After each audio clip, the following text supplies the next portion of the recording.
What's up? Welcome back. So support for Faded Truth is brought to you by Manscaped, who is the best in below the waist grooming and hygiene. Manscaped offers precision engineered tools for you and your man's jewels. For any woman out there who has come across a hairy bush, you're now in luck. Manscaped have just released their 4th generation trimmer, the Lawnmower 4.0. Yep, it's happening. The 4.0. Make sure your man joins the 2 million men worldwide who already trust Manscaped with this exclusive offer for you. 20% off and free worldwide shipping with the code FADED at manscaped.com. Ladies, if you're looking to purchase a gift that he will actually use, Manscaped is the go-to, okay? Goodbye, hairy. Hello, clean. So it's sleek, well-designed. We got the optimized trimmer. It's the best on the market for a cleaner shave. It's waterproof, and you can trim in the shower to spare the mess. So I don't know how you guys did it otherwise. I never really thought about it. But it's pretty nasty if you just shaving your balls and leaving it on the floor. There's definitely a time when I tried to go down there, and it was just like too much going on. And I'm like, do you want to do this, or like do you want this to happen to you? I don't think you do, because you ain't Manscaped, okay? So keep it low. The Lawnmower 4.0 actually allows you to customize your trim through additional guard lengths. We got sizes 1 to 4, so just like you getting a shape up, you getting a shape up on your balls. We got a new wireless charging system. The battery lasts longer. Okay, so the new sexy trimmer includes a multifunction on-off switch. We can do a travel lock, and we can also give your man the ability to turn the 4000K LED spotlight on and off when needed for a more precise shave. So if you guys can't see it when you're down there, we're going to have a light. You're going to be good. So Manscaped, they engineered the ultimate groin and body trimmer by focusing on intelligent functionality and an incredibly comfort grooming experience. So the 4th generation trimmer features a cutting-edge ceramic blade to reduce grooming accidents. Men, if you've been shaving with the same nut trimmer on your face, gross, you've been doing it wrong. So my few ladies that do support me, please buy this for your man. Make it right for both of y'all with the Lawnmower 4.0. You're going to get 20% off plus free shipping with the code FADED at manscaped.com. This is the perfect gift for your man, for your friend, for anyone with hairy balls. If you know of them, get them the lawnmower. He will thank you, and men, your balls will thank you. 20% off with free shipping at manscaped.com. Use the code FADED. Experience premium grooming with Manscaped. Can I use this? I'm Spanish. You know I got hairy arms. What's up, guys? Welcome back to Faded Truth. Before you do anything, hit that subscribe button right there. Show your support. Today, I have a very special lady guest on the show. I'm so excited to have you. And I just noticed this Hemsa necklace matching my decor. Miss DJ Monie over there. Yes. How Hello. you feeling? I'm doing wonderful. How are you? I'm doing great. I appreciate you being here. Thank you. I know we met at Dre's. Yes. Right? Yes. So we was basically partying one weekend, saw each other, then didn't introduce each other till the next weekend. Yeah, that's right. That's right. So you go by the Risque DJ. Yes. Or on your website, it's the hottest nearly naked DJ on the net. Yes. Okay. So I want to start from the beginning. Born and raised in South Carolina. And so your grandfather, Thomas T.J. Hughes, he was one of the first black DJs in the South? Yes, that's correct. Wow. So that's amazing. That's crazy. So your bloodline just goes back all the way because you got Dewey Hughes in there, Tori Brixx. We got a couple people in the family tree. So everyone was just into music in your family, like you grew up around it? Yeah, absolutely. I would go up to the radio stations and spend Sundays with my grandfather because he did gospel. Okay. So, that was really interesting and fun. And then I recently just really discovered and put the pieces together about Dewey and Kathy and that part of the family tree. So I'm actually planning on going to LA to talk to my family. And so you've never met them? I've never met them. Wow. Okay. Yeah. That's exciting. Yeah. And then Tori, she started DJing several years ago, and her career just really took off, and I got bored. And I was in the house, and I was trying to figure out ways to entertain myself. So I want to go to the job that you actually had before, because you were CEO of and creative director of Simone Hughes International. yes. Okay, so tell me what that is. So that is a full brand management company. We do everything from business management, helping you figure out what it is exactly that you want to do, and then actually create your brand and manage you along the way. So it's very in depth. Most brand managers aren't also creatives. So we're kind of a one-stop shop. So how did you get into owning that business? Like, what sparked you? Is it because you were already dealing with music throughout your life, or? Well, my mom has been an entrepreneur my whole life. So business itself has just ran through my family. So I've always wanted to own my own business. Prior to this, I was in corporate America, and I told them that I was retiring. I wasn't going to ever work for anybody else again. And they laughed me out the office. But here we stand 6 years later. I'm still doing my own thing. Fuck you, bitches. Yeah, they're still there. Right, y'all still hate your job. And I'm living my dream. That part. Right. That part, exactly. So with the Simone Hughes International, is that still open? Yeah. Okay, and so you worked on projects for Kash Doll, who I've heard of, Elijah Blake. And so when you say worked on projects for them, are you pushing their brands out? Like, So Kash Doll, we actually worked on her tour that she was supposed to have before the pandemic shut her down. Elijah Blake, we've done a couple of album covers and things like that for him, his one sheet EPK kind of situation. So a lot of artist branding. I have picked up a new client on the brand management side of things. Shout out to Patrick Cornett. So we're going to be rocking and rolling together, and we'll see what happens. Word. Shout out to you, Patrick. Being a woman in business, do you think that you've had like certain obstacles that you've had to overcome because you're a woman in business? You're a black woman in business at that. So people are already probably intimidated. So do you think that, was there anything that you faced specifically that you remember, like being a woman in that, owning your own company and, having to take care of all these people? Like, well, yes, actually, last summer, once OnlyFans was popping and things like that, I ended up meeting with a guy who was managing a couple of the girls that we were working with, and I was trying to explain to him what it was that I did. And he kept saying, so you're a graphic designer. So you're a graphic designer. And I'm like, no, dude, I'm a brand manager.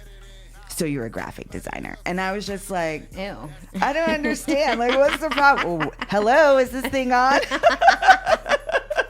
I feel like it's hard because I think people have this perception of women like we're always supposed to kind of fall back to the male dominant role. And so when women are dominant in any part of their life, I mean, I had this issue my whole life, obviously, because I'm just like, I don't give a fuck. I have dealt with that my whole life also. I'm definitely alpha female. I'm very secure within myself. I know exactly what it is that I want. And for guys, they don't know how to handle that, So, yeah, I definitely can identify with you there. So the pandemic hits, you're bored in the house. And how do you get into like, let me start DJing? I literally woke up and said, I want to DJ. I ordered equipment. I know my husband was looking at me like, this girl's crazy. He's like, this is your dream today? Okay. Yeah. And I don't do anything half-ass. Anything that I do, right, I'm going to put my whole ass in it. Mm-hmm. So I'm buying all the big equipment, all of this stuff, signing up for all of these subscriptions, and we're racking up coins. So I'm like, okay, maybe I should actually try to get some gigs. Right. So that's really where I started. And I literally have been teaching myself how to DJ. Wow. I go on YouTube. I study all kinds of videos and things of that nature. It's been a challenge. Well, that's what they say. Study records, study what you're doing in order to get better. Because what if you don't have nobody to help you? You got to learn yourself, right? Absolutely. I feel like everything can be learned off YouTube at this point. Literally, and this is no lie. And this is for anybody who is listening to this. Everything that I've done over the past 10 years, I've literally learned on YouTube. Okay, so you basically woke up, you got all your shit. You're like, fuck it, let's start. What's the first thing you try to spin? Ooh. Believe it or not, the first thing that I tried to spin was my brother's album. My brother has been doing music for a long time, and I've always been a supporter of his. So I really just wanted to impress him and show him that I could spin his record. Okay. So that was the first thing. What's his name? His name is Digit. Digit. Follow my brother. Yes. Digit. Shout out to you. All right. So now you've been in Vegas less than a year, right? It's been a year. It's been a year. Okay. Mm-hmm. So you already have certain places that you are DJing at. Because I saw you were at Hardin. Mm-hmm. And then, is there any other places that you kind of stop in and do pop-ups at? Or is it kind of just like whatever comes? So it's really whatever comes. I've been doing a lot of private events, things like that. I'm definitely looking into getting into more clubs and beach clubs and things of that nature. So. Right. Okay. So when I first saw you, I thought you were just an EDM DJ. But you play all types of genres, right? I do. I love EDM. I love house music. I love world music. Hip hop, for me, I've been in hip hop forever. And I feel like in regards to female DJs, I was looking for a way that I could stand out. Mm-hmm. As a woman of color, there's not too many of us out here spinning EDM and house music. I figured that was the way that I could stand out the most. Okay. But I do play everything. I love country. I love rock and roll. I love blues. I love it all. Nice. Okay. Yeah. So if you have to play one genre, you're playing EDM? Probably house. Probably house? Okay. Probably Who's your favorite house DJ? Oh my gosh. Frankie Knuckles. Who do I have? Like, there's so many. Do you like Chucky? Have you ever heard of Chucky? I have definitely heard of I Chucky. interviewed him. Did you? He was one of my first interviews. Yeah. Oh, that's so awesome. Because he used to play in Atlantic City, back where I'm from. Yeah. So he used to come there all the time, and like during our Molly days, like it was DJ Chucky every weekend, like getting fucked up, and like he played that dirty trap music, like that beat that you're like, oh shit, like this isn't just like trance, it's like you can dance to it. Right. So I was like, I reached out to him and I'm like, yo, I remember seeing you, like come on the show. He fucking FaceTimed me from like Amsterdam and did the stream. It was fucking awesome. That's so surreal, you know, and I think I've had a lot of those moments too, where it's like people that you've definitely looked up to, or, you know, that kind of thing. When you finally get a chance to sit down with them, or you finally get a chance to work with them, it's just so surreal, you know, and I think to myself, I love my life. I love that. I love that you just said that. Yeah. I be thinking that sometimes too. Like, I'm just happy today. Like, I love my life. Yeah, I love I'm just my laying in my life. hammock, smoking weed, drinking my wine. Yeah. Cheers to y'all. Getting paid. Listen. Cheers to everyone. Cheers to everyone off camera. Absolutely. Fast forward, right? We're in your next gig. You in the club. What song are you playing to hype up the crowd right now? Like, what's the one? You know how everyone's got like Batman Scoop or something that comes out, or like some song that plays that you heard forever, and it's like the club song that gets people going. I still love Cashmere. Like, I don't think that that's ever going to go out of style. You know, it's just the beat. When the beat comes on, it just gets me in a mode. And I think that's the thing for me. When people see me actually spin, I'm a vibe.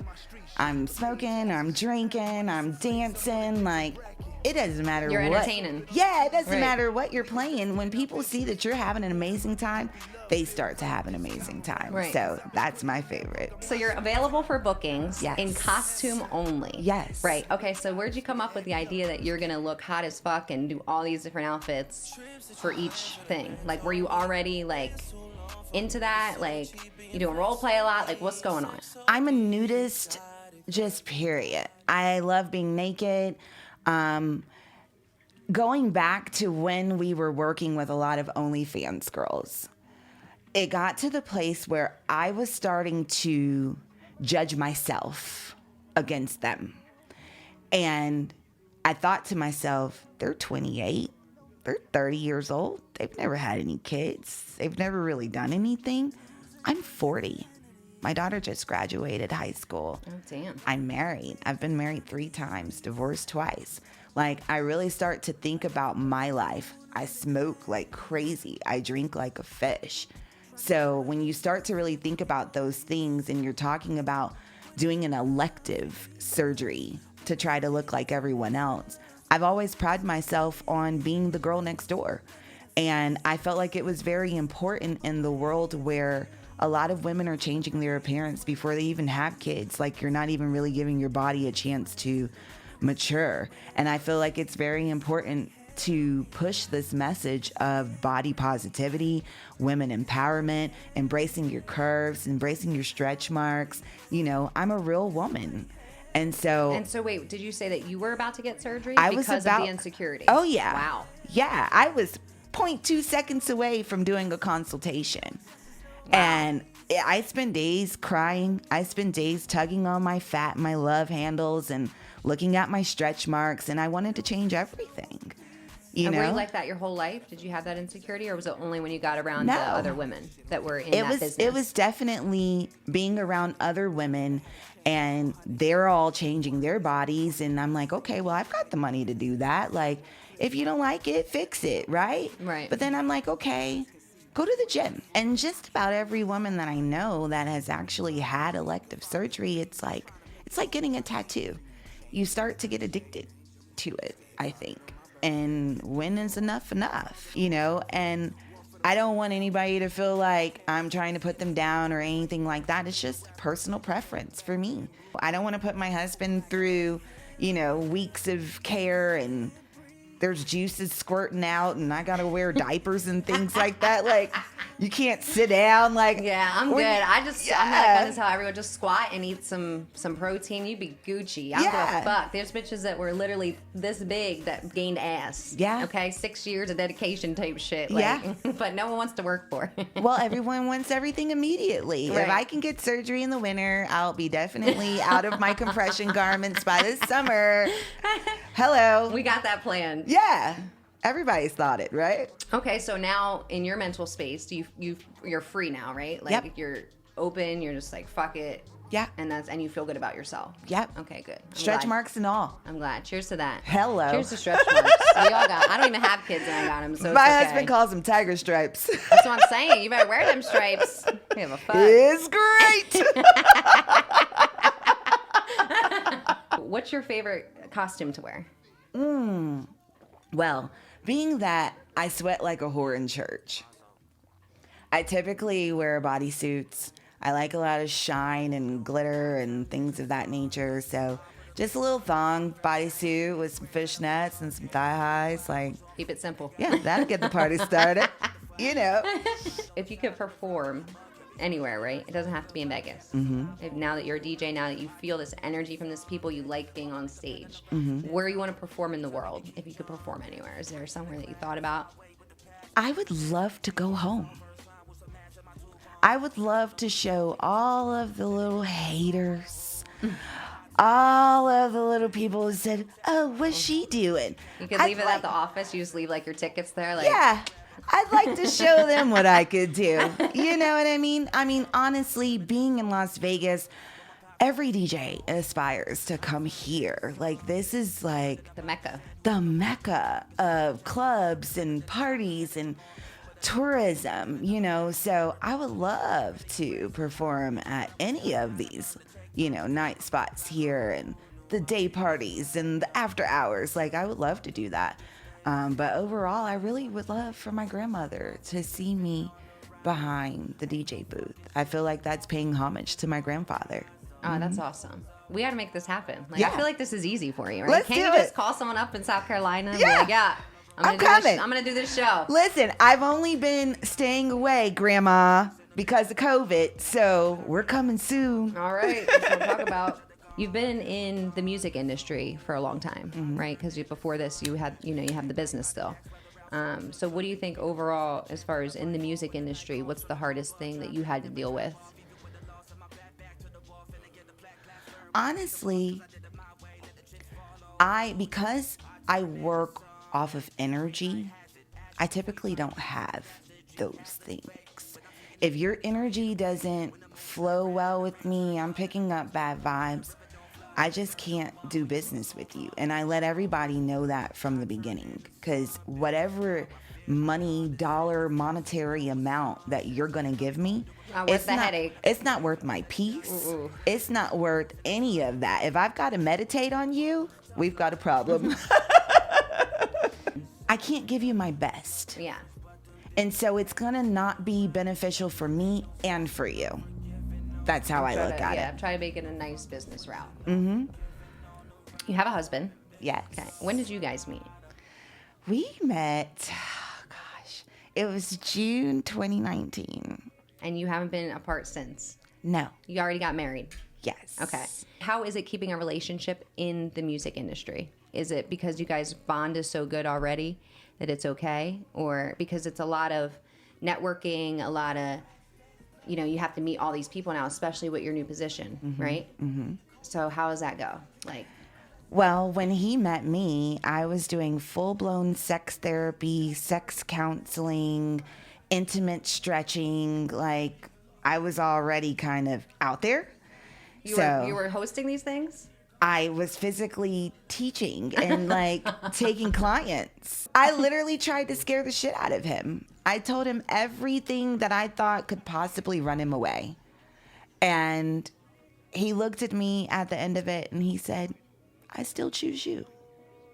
That's real love. And so literally every single day, I haven't spent one night away from my husband since the moment that we met. Because I always think that. I'm like, I wonder if it's easier to date someone in the industry or not, right? Because they don't really know how you're moving and they have to be very secure in their position in order to be with you because it's a lot. It's communication. I talk to him about everything. I consult with him about everything. And he does the same with me. And so I feel like if you have that, you can have a strong relationship. It doesn't matter what you're doing. So you guys had an OnlyFans together? I had an OnlyFans. When I decided that I was going to DJ, I was the Risque DJ on OnlyFans. He's very supportive. Literally, guys would slide in my DM and would want to talk, and I would talk to them in front of him. And what it did for our relationship was through the roof. And so I kept doing it, and I kept making money, and he kept getting turned on, and I kept having a great night. Y'all the best relationship ever. Yeah. Yeah.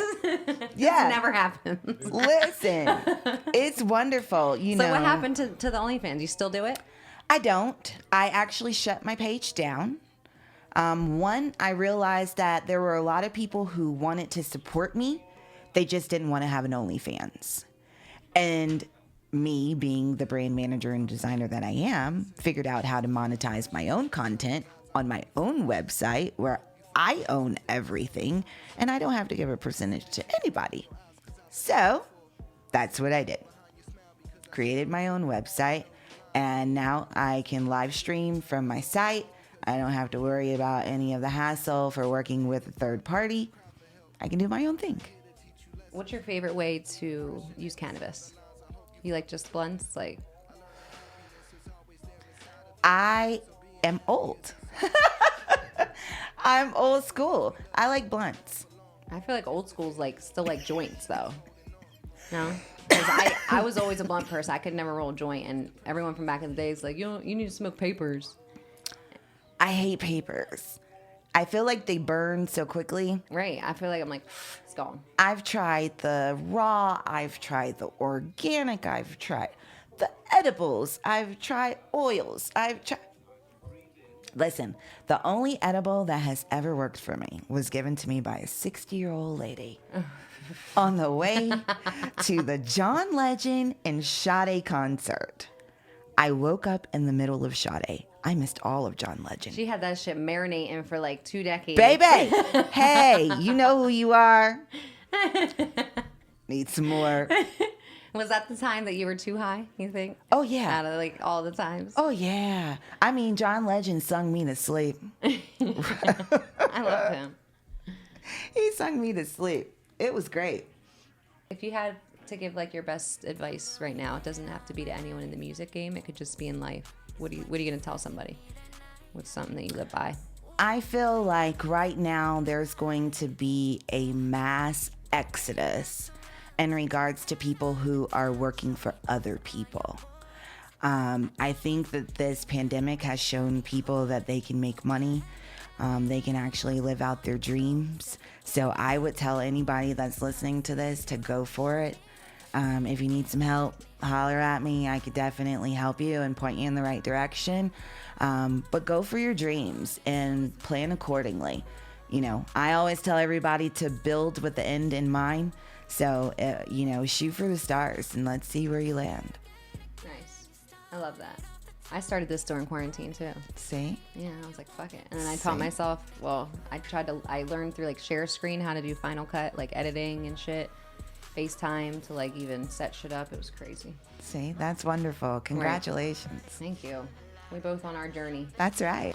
I just want to shout out all of the people who believe in me, support me, because there's so many of you guys, like, and it means the world to me. So thank you for anybody who's ever hopped on my live, anybody who's ever given me an encouraging word, anyone who's ever taught me anything. I greatly appreciate them because you keep me going.